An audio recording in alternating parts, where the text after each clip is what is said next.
Good morning, everyone. Welcome to our special presentation with Kelly Kading. And we're so excited to have him present this topic for PAR and our members. Let me tell you a little bit about Kelly. Kelly Kading has spent 33 career in hazardous waste assessment and cleanup, groundwater protection, and risk management. His projects have taken him to 34 states and have included transportation projects, alternative energy siting, oil and gas, and complex industrial properties. He's a desert kid from Midland, Texas. Kelly knows the value of water in the desert and welcomes any questions after the presentation. Kelly, would you like to begin? Well, thank you, Marcy. I'm pleased to be able to present this information to you guys today. I know that water availability, groundwater resources is a big topic, and we're going to get into it. This presentation is primarily informational, so if I show an opinion, please give me a little break there. It's hard for me to not show a little opinion on certain issues, but I'll try to just keep this informational and light. And if you guys have any questions, please hold them to the end and go along. Also, I try to make this just as normal presentation language as possible. I try to stay away from acronyms and too much technical jargon because I know that doesn't really help anybody. So if I do use something that you need to understand, I'll explain it at the end in the question period. So thank you for coming. So part one of this presentation, it's basically 3 parts and a bonus. So part one of this presentation is having the water in the first place. Kind of a big deal in the desert. So there's basically 3 forms of water that we can talk about. First is surface water, and we're talking about lakes, not reservoirs and streams. The difference between a lake and a reservoir is that a lake is a natural water body and a reservoir is a dammed man-made water body. My wife from Minnesota is very particular about that distinction. The other form of another form of water is stored water or stolen water. By stolen water, I'm going to explain that. Reservoirs, canals, pipelines that bring water from outside areas, and aquifer recharge zones. So reservoirs is stored water. A canal is more of a conveyance. Water that's piped in from outside is sort of stolen. And we're going to talk about the Central Arizona Project mainly in that sense. And aquifer recharge zones are places where water is actually pumped into the ground for storage for later extraction and use. The third form of water is groundwater. This is water under the ground. These are underground saturated zones. These are not underground lakes. This is a very common misunderstanding of how groundwater occurs. It's not like there's this giant cave full of water underground, and we're going to cover that, how groundwater actually occurs. So let's talk a little bit about surface water, natural lakes and streams. They're quite rare in the desert, and they tend to be seasonal. As we all know, the streams that might run through our property or through our town, they tend to only run when you've got rain falling, and then it's a short period of time. Those are called ephemeral streams. But we do have rivers like the Verde River, and those flow year round. Even in the mountains, most natural Arizona lakes are not available for water withdrawal. And the reason that water is not available is that it is protected by a myriad of federal and state laws. Basically, they don't want ranchers, farmers, recreational users to suck a lake dry. An example of a naturally occurring lake in Arizona that most of us have probably been to is Lake Mary, southeast of Flagstaff. So that's a natural lake. We just don't have very many of them. The streams in Arizona, like I said, they're almost all seasonal, and even the major rivers, the Gila, the Salt, the Little Colorado, the Verde, the Agua Fria, they have wide variations in flow rate. I mean, we've all seen these things roar during a monsoon, and we've also seen them trickle during a dry period. So that's the issue with surface water, is that it's just, there's not much of it here. The biggest tripwire to using surface water is basically legal and regulatory protections. If you've ever heard the term Western water law, and that's another class altogether, and I've got other people that could teach that if you're interested. But Western water law is a Byzantine set of control of water that started when the West was originally settled. There's the first in time, first in line. construct, and there's the use it or lose it construct. I won't go into any detail here, but believe me, you need several lawyers and you need to pay them a lot of money if you want to go and use any kind of surface water in the state because of the protections that we have in place. Now, stolen water. Let's talk about stored and stolen water. The SRP and the CAP is basically what stored water is what I want to talk about.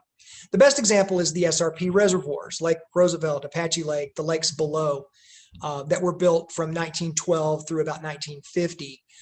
This is basically naturally occurring water in the state that comes down primarily from snowmelt and secondarily from monsoon that's basically captured in Roosevelt Lake and those string of reservoirs.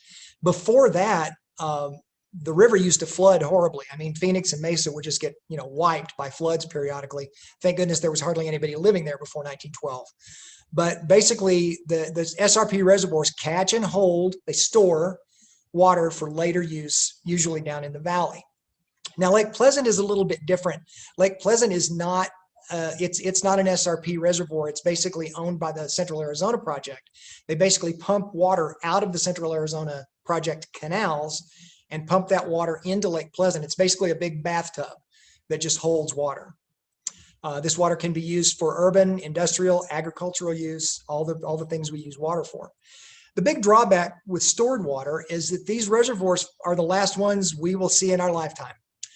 The environmental approval process for getting a dam built is nearly impossible in the United States anymore, and new reservoirs just aren't going to happen. So we're limited by the number of reservoirs we have. And also reservoirs are subject to depletion by drought. I think we've seen our lakes drop dramatically during drought periods, and I'm going to talk more about drought later. But that's the drawback with stored water, is it's limited. Now, stolen water, the main thing I'm talking about here is the Central Arizona Project. Central Arizona Project takes water from the Colorado River, brings it by 310 plus miles of canals and pipelines to the large cities, Phoenix and Tucson. And I mentioned before, Lake Pleasant is a cap bathtub. The Central Arizona Project is one of the few man-made items that can be seen from space. When it was originally passed in the 1960s, when LBJ signed the law authorizing the cap, LBJ, who was an old polecat, was asked why was he approving this boondoggle in the desert by other states that didn't really understand our water issues. And he pointed at Carl Hayden, our senator at the time, and he said, I'm signing it because of that guy. Because Carl Hayden was basically the driving force behind the Central Arizona Project. And Phoenix and Tucson, as they exist today, would not exist without cap water. Now, the big drawbacks to stolen water are that it is limited by laws. Now, I could go off for quite a few minutes about the Lower Colorado River Compact. It's a law that was signed back in I think the 50s, that basically divided the water that is stored in Lake Powell and Lake Mead behind Hoover Dam among the lower basin states, which are California, Nevada, Arizona, Utah. And those states, or no, it's not Utah, it's California, Arizona, Nevada. And those states basically agreed to an apportionment that they've had to stick with all these years. And there's years that we don't make that apportionment. So the people that run the cap for water availability have a very tough job. Now, the limitations and drawbacks for this stolen water are that it is limited by these laws, that we have to share it with other states. It's also subject to drought. If anybody's driven over by Lake Mead in the last 10, 15 years, you've seen the giant bathtub ring. I think Lake Mead is currently about 150 feet low. And also, this water source is available to loss of the source and attack. And what I mean by attack is that the water could be poisoned by someone with bad intent, because most of that canal is just open and unguarded between Lake Havasu or Parker Dam and Phoenix. I mean, you can literally go dangle your feet in and out in the middle of the desert and nobody's out there.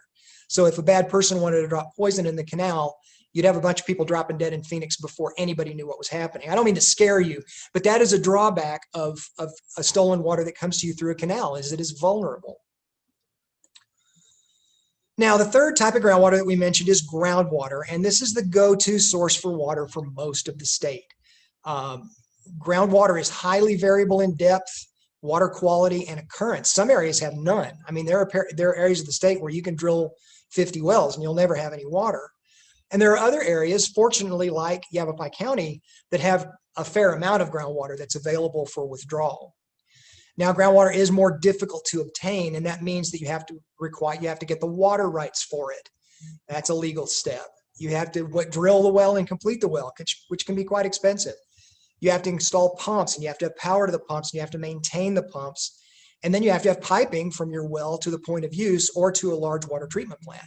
So groundwater costs more money to develop than the water that you just basically divert out of a canal or pull from a lake.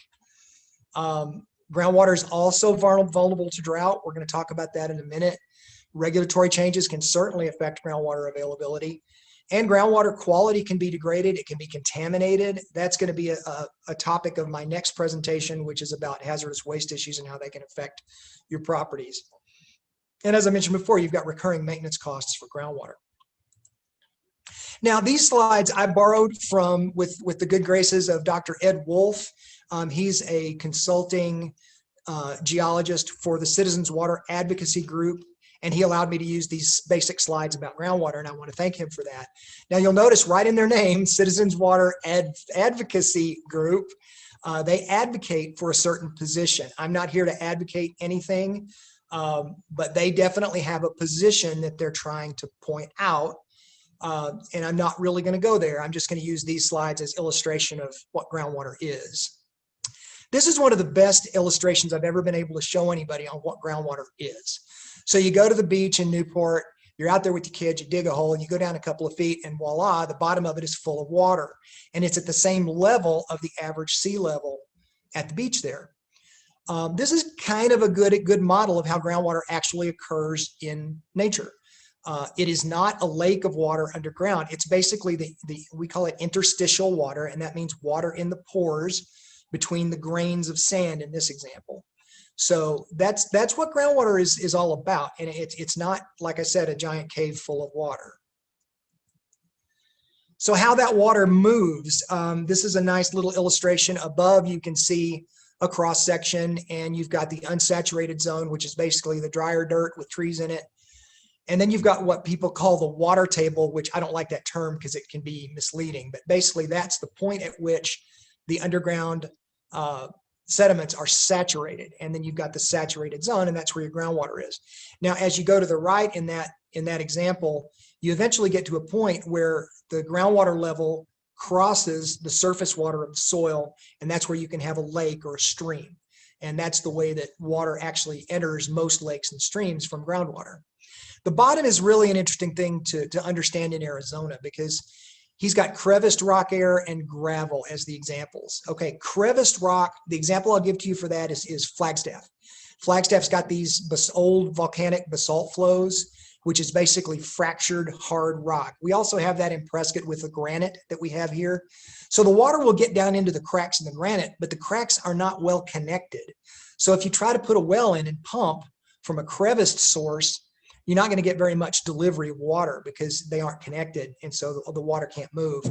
On the right in the gravel, this is the more normal situation, gravel and sand, where the little pores are connected because the grains are round, and you can produce the water through that matrix.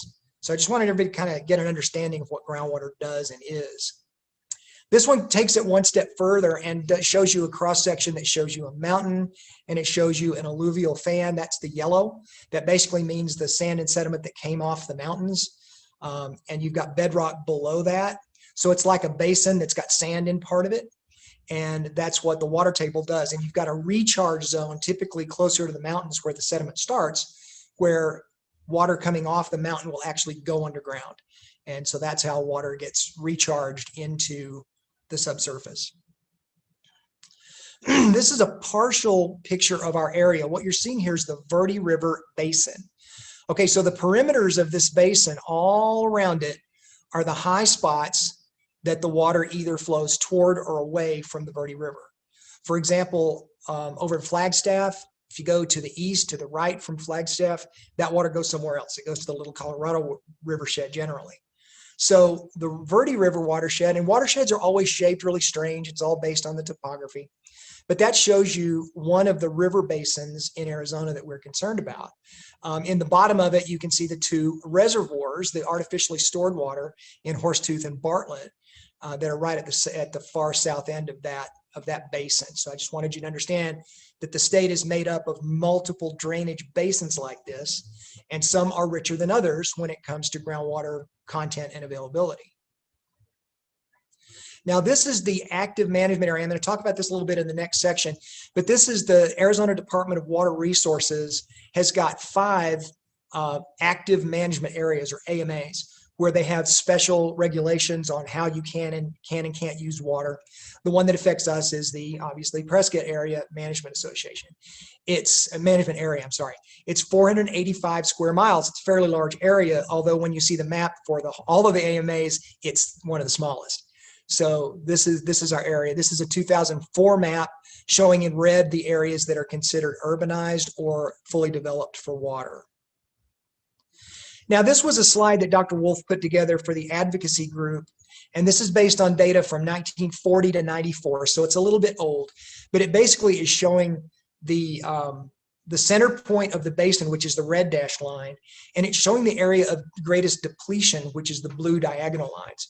What this is showing is that drought conditions and withdrawal have basically made the northern end of the Prescott AMA an area where groundwater is getting lower and lower all the time. And I'm going to talk about drought in a minute. Special thanks to Dr. Wolf for sharing those slides, because I think they're really good at getting the basic issue across about what groundwater is. All right, so the next step about groundwater that most affects realtors and property owners is that you need to prove that you've got this water if you're going to use it. So we'll talk about that a little bit. ADWR has identified 5 active management areas in the state. The 5 areas cover 82% of the population of the state. And there they are: Prescott, going from north to south, Prescott, Phoenix, Pinal, Tucson, and Santa Cruz AMAs. These AMAs regulate any aspects of water use for private, municipal, industrial, or agricultural uses. Now, this presentation, I'm going to mainly focus on municipal use because that's what affects most real estate transactions. Although you do have the occasional agricultural or industrial property, we're going to focus on municipal use. So there's a map of the ADWR active management areas. As you can see, Prescott's kind of the baby. It's not very big. And the reason for that is that there's not a lot of population outside the limits of the Prescott AMA that they need to manage in an urban way. Obviously, the Phoenix, Pinal, and Tucson ones are the big kahunas. They're the ones that they really have to balance agricultural and municipal use primarily in those areas.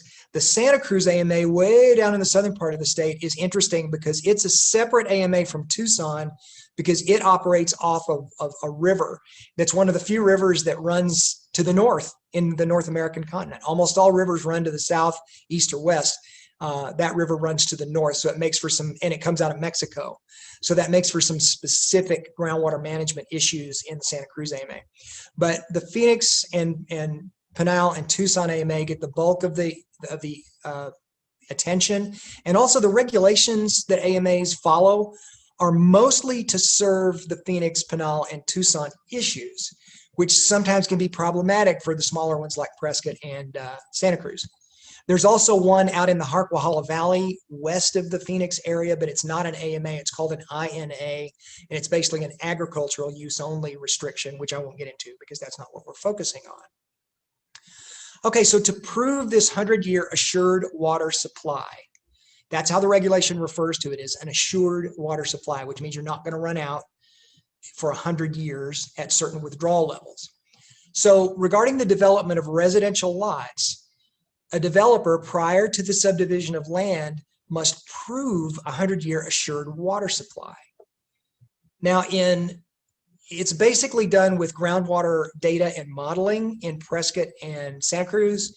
In the Phoenix, Tucson, and Pinal AMAs, they're supplemented by CAP and SRP water. So those are kind of a magic bullet. Any developer can basically just rely on the 100-year projections that are provided already by CAP and SRP. It's a lot easier to prove that 100-year supply in those areas. May have something to do with how fast massive development can occur in Phoenix and Tucson. With Prescott and Santa Cruz, we rely on groundwater, and we've got to use the groundwater models to do that. Now, I'll say a few words here about groundwater models. And this is true of groundwater models. It's true of disease vectoring models It's true of contaminant migration models. Any kind of mathematical model that is used to come up with a number uses two kinds of information. They use basically immovable data points, which are known to be right and they're accurate. Like, for example, how fast water moves through a certain type of soil. I mean, those are constants. On the other side of constants, you've got variables.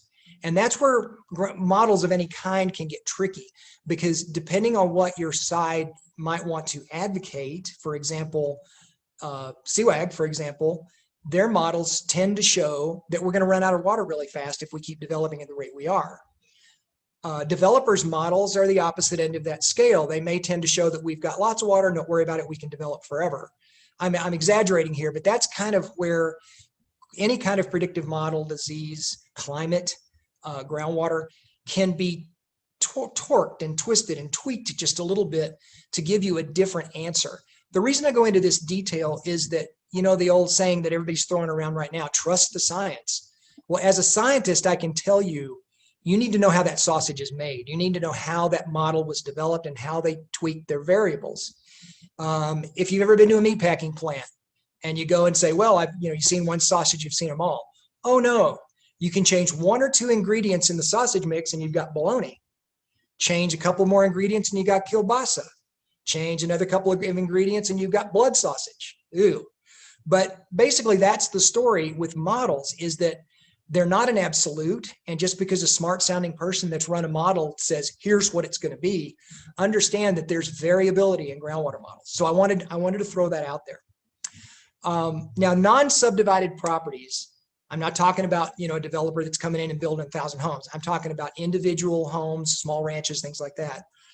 They have to demonstrate the 100-year water availability. So typically what they will do is hire a hydrogeo firm. There's some great firms down in Phoenix like Clear Creek Associates. They're ones that do this kind of stuff all day.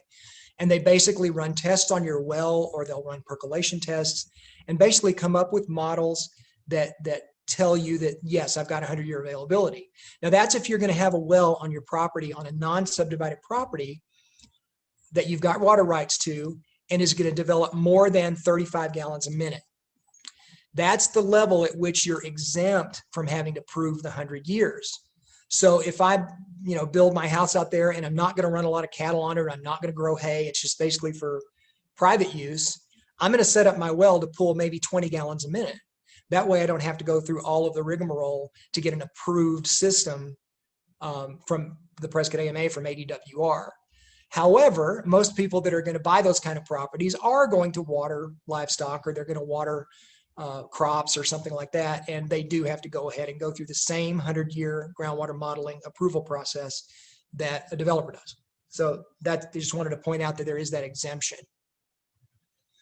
Okay, so some of the challenges for the Prescott AMA, the baseline year for water planning was set at 2025 in the 1980s when they did all of this planning. Now, 2025 probably seemed like forever away.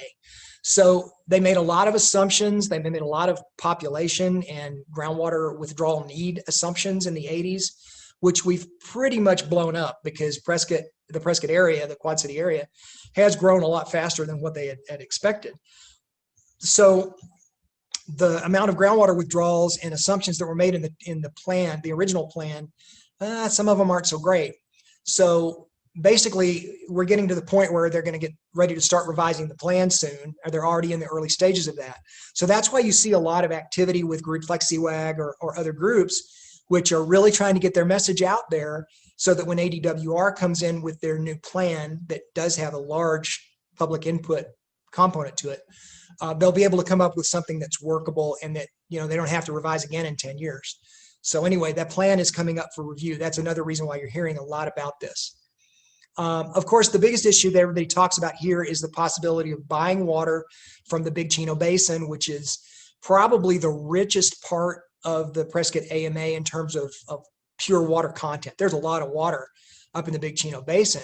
But of course, to develop it there, first of all, to get the rights to it, to develop it there, to put in well fields, to put in pumps, to put in pipelines that carry it all the way to Prescott, that's a lot of money. And the thing about groundwater is that, of course, the water you want to use first is the cheapest water you can pull. But in a long-term planning exercise like redoing the Prescott AMA plan, they have to look at these other sources so that they can plan for a longer time window. Now, another issue that we're really dealing with right now is a continuing prolonged drought. We're 26 years into what's considered a meteorological drought. I moved to Arizona in 2000. I started coming to Arizona in 1981. So most of my experience in Arizona has been mostly in drought conditions. The drought condition has caused a reduction in the aquifer productivity and aquifer content, because obviously if there's less water coming down, there's less rainwater replenishing the aquifers. There are certain wells on the fringes of the basin that have actually gone dry out in the rural areas because the groundwater has dropped enough to go beyond the deepest extent of those wells. And I want to say a word here about drought and the desert and climate change. Very, tough topic to talk about. A lot of people are really dug in on it. I'm a geologist. My degree's in geology. I have a minor in meteorology, so I figured if I'm not looking down at rocks, I wanted to look up at the sky and understand what I was looking at. But climate science is a real squishy science. When I was talking about models earlier, there are huge variables that you can include into a climate model. We don't even understand a lot of the variables in climate. So I'm not going to get into the whole argument on whether climate change is man-made. I will say that 150 years of reliable weather data or rainfall data that we have right now is a drop in the bucket in terms of the amount of water, the amount of data you would need to have a reliable data set. As a geologist, I look at the rock record, and there's evidence in the rock records going back millions of years that show us faster warming and faster CO2 in the atmosphere than what we've experienced in the last 100 years. And that was way before anybody was driving around in a Suburban. I bring this up simply because people that tell you that the science is settled and climate change is real, they're kind of obfuscating, the true argument. And the true argument is, how good is your data set?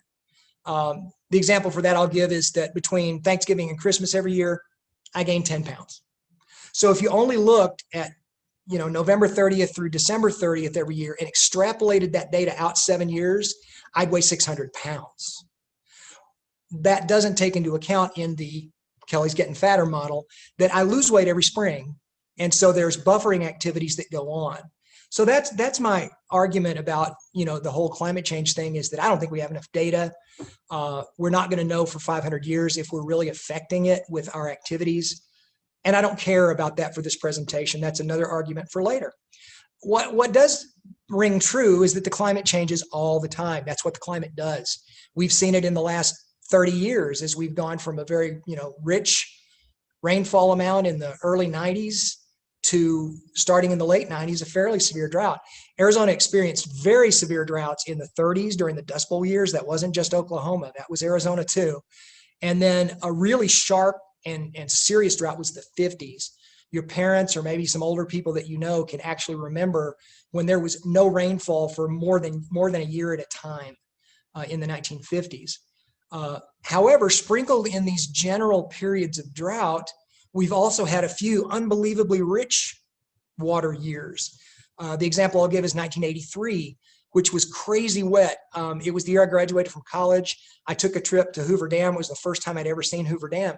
The lake was totally full, and the water was overflowing through the emergency spillways and just roaring. And I thought that was normal because that was the first time I'd ever seen the dam. And the guy that was giving the tour said, "Oh no, this is the first time that the emergency spillways at Hoover Dam have ever run." And that 6-week period in 1983 was the only time that Lake Mead was ever in overflow conditions. Other than that, Lake Mead has been in some condition of drought for its entire existence. So my point with this is that we live in the desert. Drought periods are normal. They need to be planned for in terms of water availability. Right now, this 26 year that we're in is fairly long. I'm sure that in the last 1,000 years, there have been longer ones. I'm sure there have been shorter ones. But that's my point I wanted to make about drought, is we've got to live with it and we've got to plan for it. Boy, I went way abeam there. Okay, so the part 3 of this presentation is accessing this water. As I've alluded to before, surface water is really hard to use in any meaningful way because of the complex regulatory framework. We don't have a lot of it, and there's just not enough renewable volume to support really any kind of domestic, commercial, or agricultural use. So we have to go to either stored or stolen water, which is great if you have access to it. Like I said, Phoenix and Tucson are relatively rich because they've got water availability that they steal from the Colorado River. Unfortunately, in Prescott here, we don't have access to CAP or SRP water because water rarely flows uphill, only toward money. And there's not enough money to pump water from the CAP all the way up here. So we have to go with other methods. We're relying on groundwater.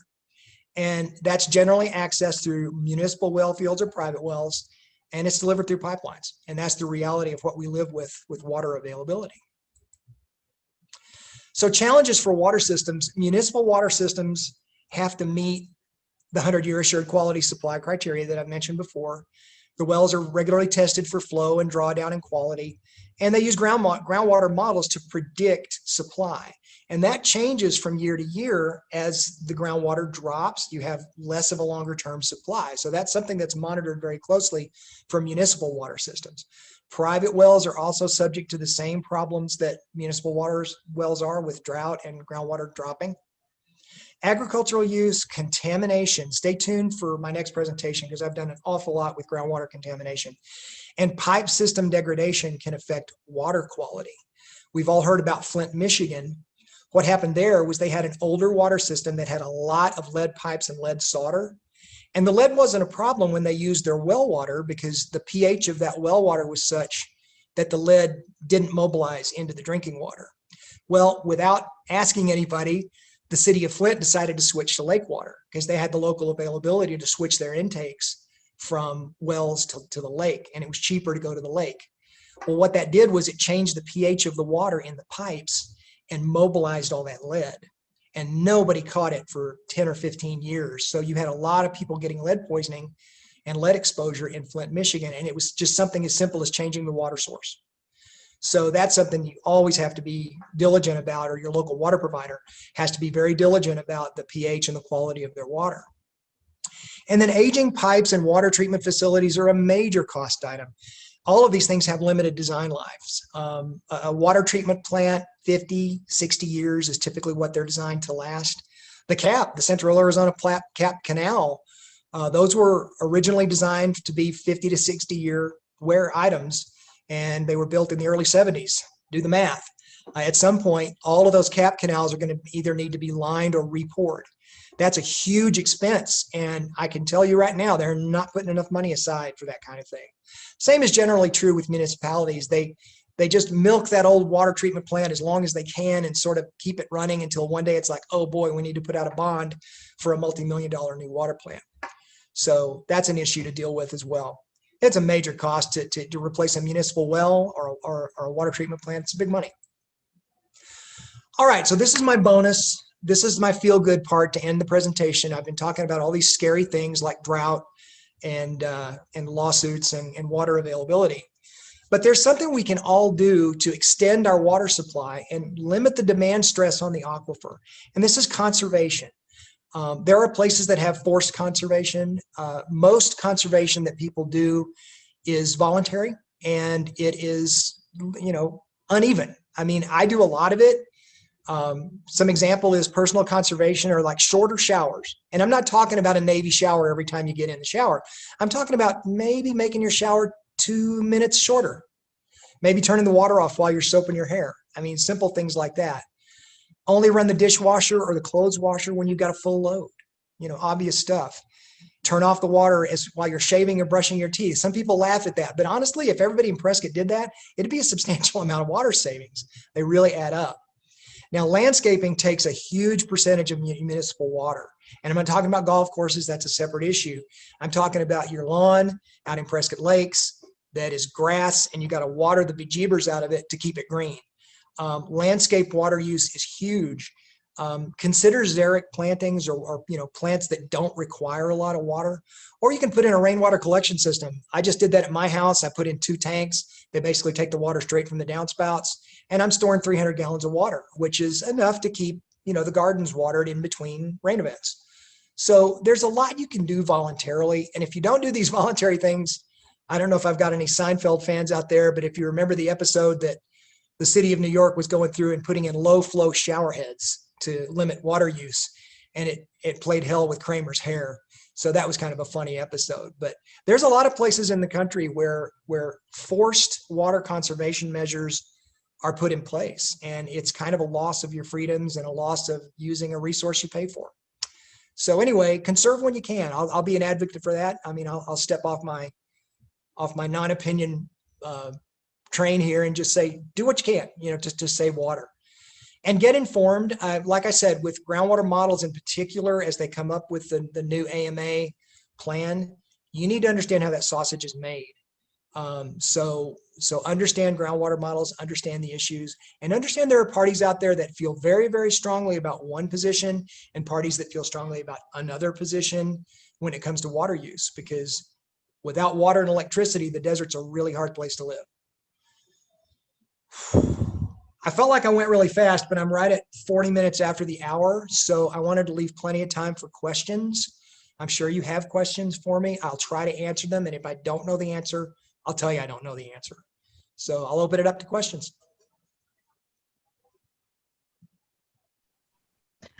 I was wondering, we're seeing a lot of new subdivisions going in Prescott Valley, and you just wonder, like, where are they going to get the water? Like, is there any resource where you can actually just find out, like, what the heck? How are they able to get these approvals? They follow the same process that everybody follows. They do that 100-year proof. They do the groundwater models, and ADWR looks through those applications and approves or denies them based upon the merits of the existing regulatory parameters. Yeah, there's a lot going in Prescott Valley, but you got to ask yourself the question, all right, does our AMA, does our active management area have the water resources, the deliverability to do this for 100 years? If you're seeing a subdivision going in, then ADWR decided that they did with that application. CWAG is very vocal about thinking that those applications are not appropriately prepared or reviewed. Again, until you go into it and look at how the sausage is made in the model, I can't really argue it, but that's how they're getting built, is that they have to go through that 100-year assured water supply review process at ADWR, or they don't build those houses.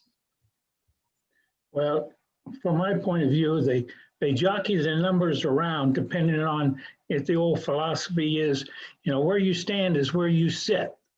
And you back up, you can get any kind of data to back up your position that you want by dorking with the models.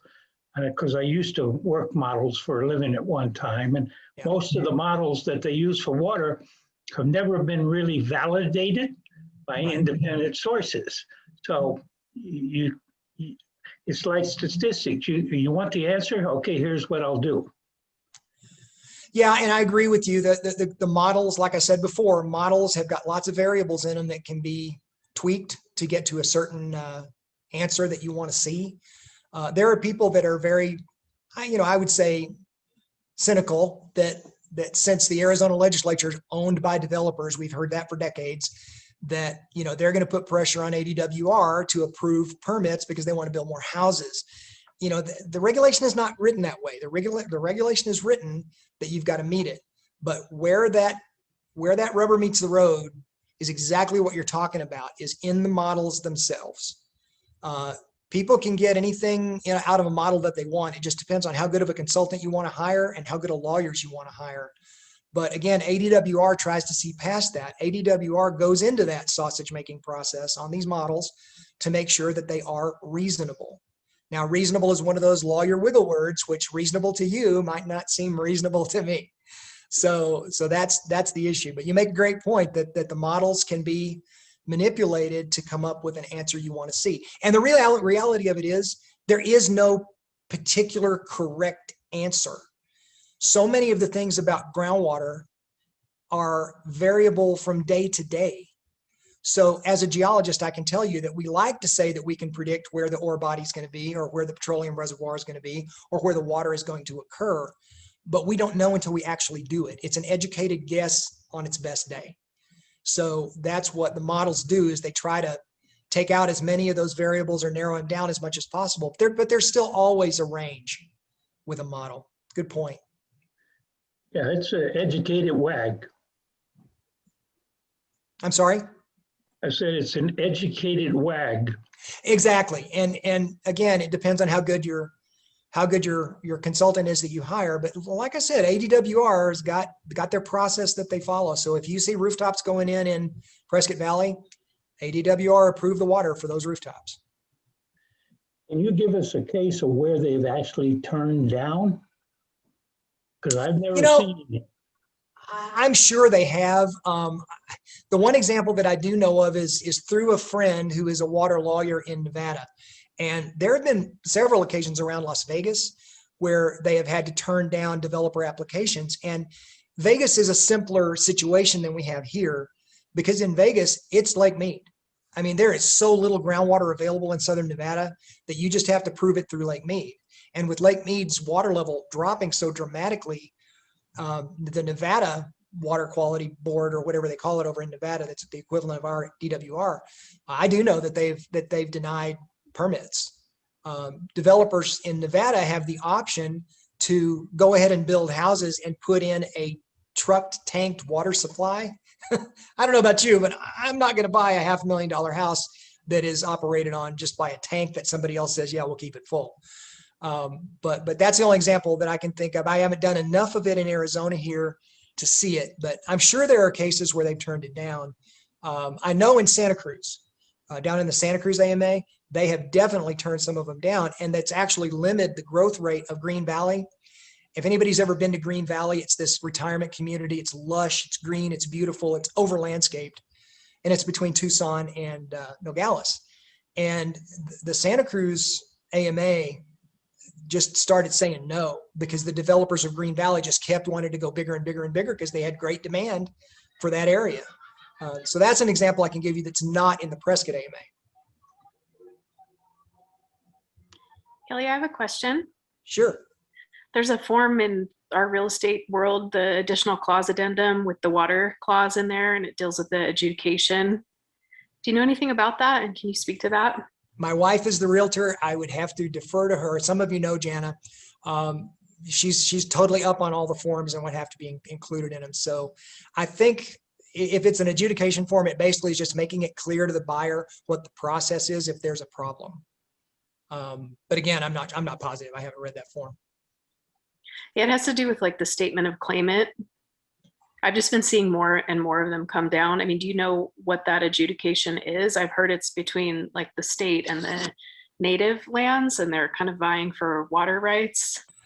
See, that's the water right talk that I would love to have my friend Grady Gamage Jr. come up and give. Those cool. kind of water rights issues, and that every time you see a form, it's because there's been a lawsuit, and that's one that's been adjudicated many times between tribal entities and us. So it's, yeah, that one I'm going to have to punt on. I just don't know enough about it to give you a solid answer. I would attend that class, so if you're going to do that. I'll talk to Grady and see if he's interested in doing it. His dad was Gamage Auditorium down at ASU was his dad. And Grady is a internationally known water law specialist. He might give me one of his junior lawyers to come give a talk, but they would certainly know more than I do about it. I think it would be useful. I'm seeing more and more of them on properties with wells, and they're very confusing. And even like, our brokers are like, well, it's a little confusing. So I think it'd be great for us to know more about that. Thank you. That's a good point. I'll follow up. Anybody else? We've got time.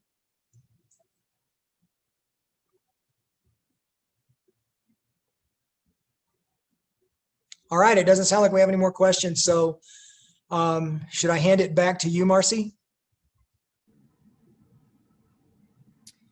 Sure, that's fine. Thank you, Kelly. That was a wealth of great information. We appreciate everything that you presented today. I just wanted to add a side note, personal side note.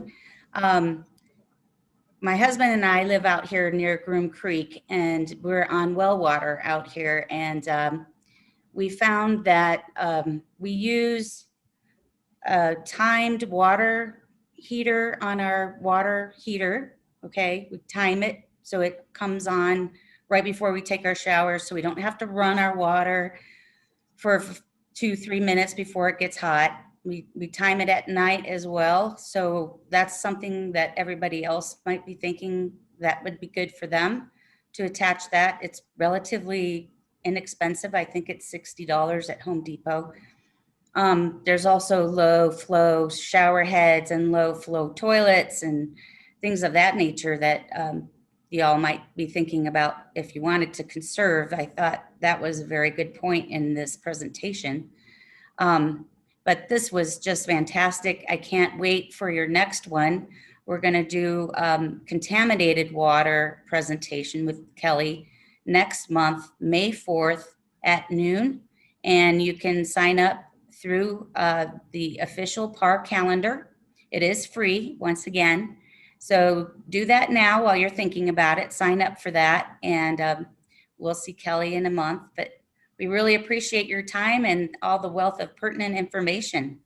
Thank Thanks. you so much, The next Kelly. show is not just contaminated water, it's contaminated properties. And there's a lot of people here that are all whipped up about the jail.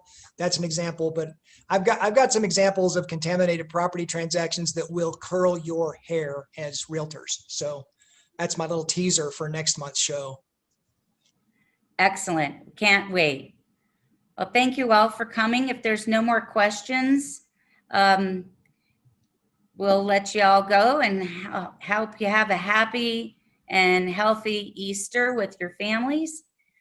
Take care, everybody. Thanks, Kelly. Thank you.